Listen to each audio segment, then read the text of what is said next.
Bonjour à tous, c'est l'une des figures du secteur français de l'informatique, entré en 1988 au sein du groupe Cegid. Il est depuis 13 ans le directeur général de cette société créée par Jean-Michel Aulas et spécialisée dans les logiciels de gestion, cofondateur de l'Association française des éditeurs de logiciels. Il investit par ailleurs à titre personnel dans un certain nombre de sociétés du numérique. Bonjour. Bonjour.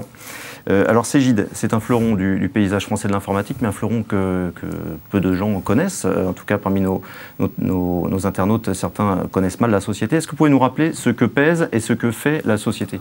Alors, Cegid, c'est un éditeur de logiciels de gestion à destination des entreprises. Donc, on aura l'occasion, je pense, de le détailler. Aujourd'hui, c'est 267 millions d'euros de chiffre d'affaires, 2000 collaborateurs, une centaine de personnes à l'international.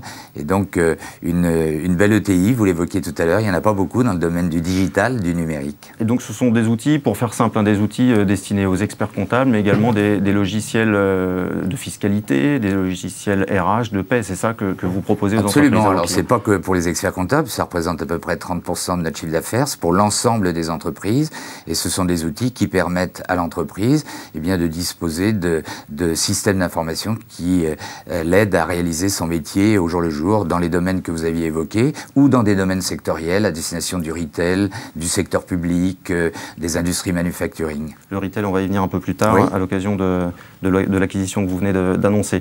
Le métier de Cegid, ça a longtemps été la vente de licences de logiciels. Aujourd'hui, tout ceci est en train de se transformer avec le fameux cloud qui est l'avenir de la société. Concrètement, est-ce que vous pouvez nous dire comment est en train de se transformer le business model de l'entreprise? Alors, il est pas en train, il est transformé. Il est même transformé. Donc, vous on est en train de le poursuivre. On a pris le virage il y a 5 ou 6 ans. En réalité, c'est assez simple d'expliquer ce que c'est que le cloud. Tous les utilisateurs traditionnels dans le monde de l'entreprise avaient l'habitude d'utiliser leur système d'information avec une unité centrale sous leur bureau. Et donc les données et le traitement de ces données se faisaient sur cette unité centrale. Aujourd'hui, le cloud, de quoi s'agit-il? Eh bien, lorsque vous arrivez au bureau ou lorsque vous êtes en mode mobilité sur une tablette, vous connectez sur le système d'information dont vous avez besoin et les données et le traitement de ces données se fait sur une centrale numérique, parce que finalement, qu'est-ce qu'un cloud? Un cloud, à l'image de la centrale électrique, c'est une centrale, une ferme de serveurs qui produit de la puissance numérique et qui produit de la puissance de traitement. Donc, ces données et le traitement des données se fait en externe par rapport à l'entreprise. Donc, de plus en plus, vos clients, désormais, s'abonnent à un certain nombre de services auxquels ils font appel à la demande.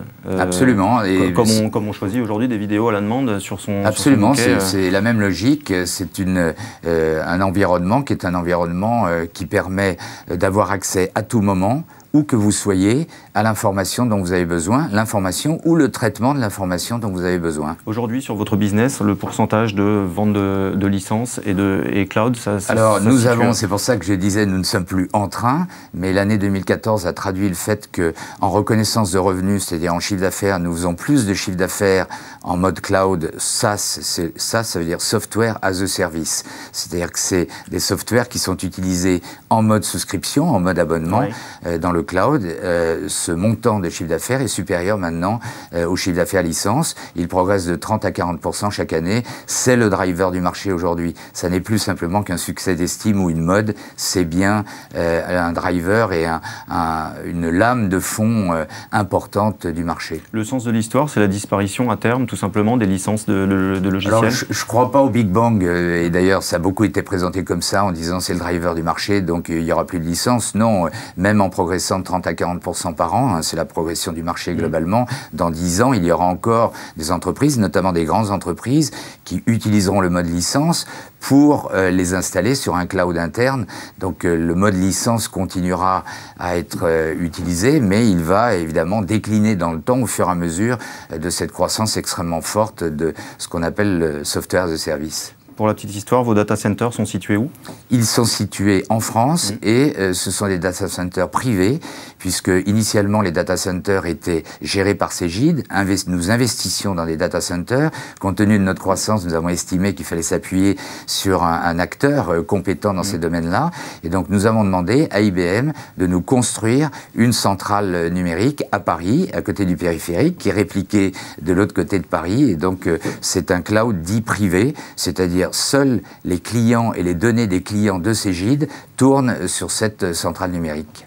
Alors, parlons de la croissance du groupe, une croissance qui passe notamment par des acquisitions, comme celle que vous avez annoncée hier, acquisition d'un groupe américain qui s'appelle JDS Solutions. Vous pouvez nous en dire un petit peu plus sur l'activité de cette société? Tout à fait. Donc, vous savez qu'on a différentes activités, on l'évoquait tout à l'heure. Nous sommes un des leaders mondiaux dans le domaine du retail, c'est-à-dire tout ce qui concerne la gestion du point de vente physique et puis point de vente numérisé, c'est-à-dire notamment les sites de e-commerce. Donc, nous avons une expansion relativement importante à l'international. En gros, l'activité retail, c'est un peu plus de 50 millions d'euros, dont 40% du chiffre d'affaires réalisé à l'international. Nous sommes très ambitieux.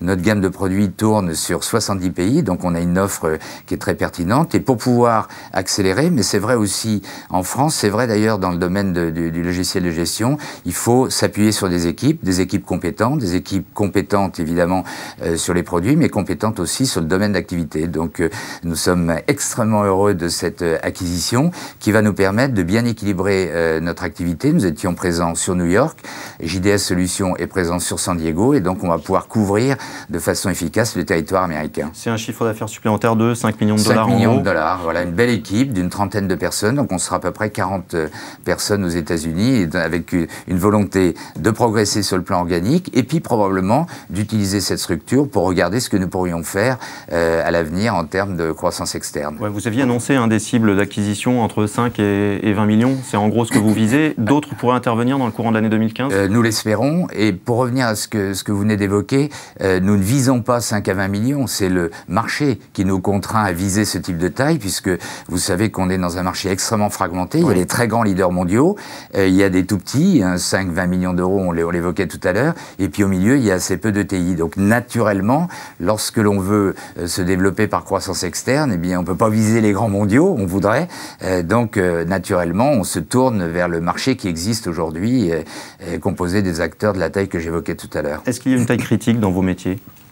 Il y a la taille critique, c'est toujours quelque chose d'un peu subtil. Relative, oui, puis il n'y a pas de normes dans ce domaine-là. Ce qu'il y a de sûr, c'est que étant dans un business model à coût fixe, c'est pas du service au sens, c'est une activité industrielle. On conçoit des produits, on les duplique, on essaye de les vendre à plusieurs milliers d'exemplaires. Donc c'est une démarche industrielle. Donc le business model est un business model à coût fixe, ce qui signifie que très naturellement, plus la taille est importante, plus vous améliorez votre performance, puisque naturellement, vos coûts fixes, et notamment les investissements en recherche et développement, n'ont pas à augmenter en proportion de la taille du chiffre d'affaires. C'est la mécanique assez traditionnelle d'un business model industriel. J'aimerais que nous gardions un petit peu de temps pour parler de la Fondation Cegid, qui est une entité qui a été créée l'automne dernier, c'est tout récent. Absolument. L'idée, c'est de soutenir un certain nombre de pépites, de start-up dans le domaine du numérique, mais pas seulement, puisque c'est également dans le domaine de la santé, de l'éducation.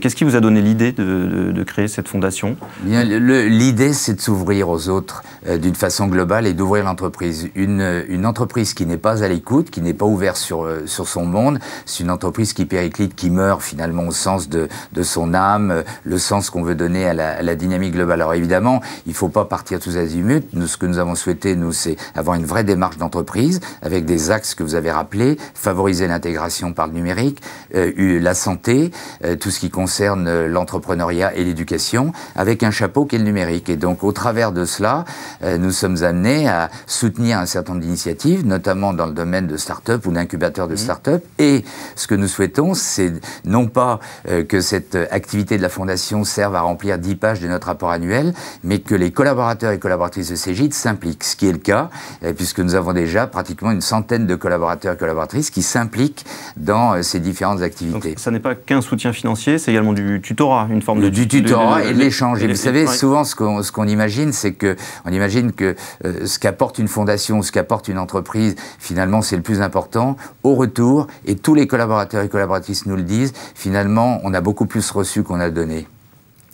D'une façon générale, au-delà de ce que vous pouvez faire à travers la Fondation Cegid, on voit bien que un certain nombre de TI françaises qui sont très performantes sur leur métier ont du mal à franchir un certain seuil dans leur histoire, dans leur développement.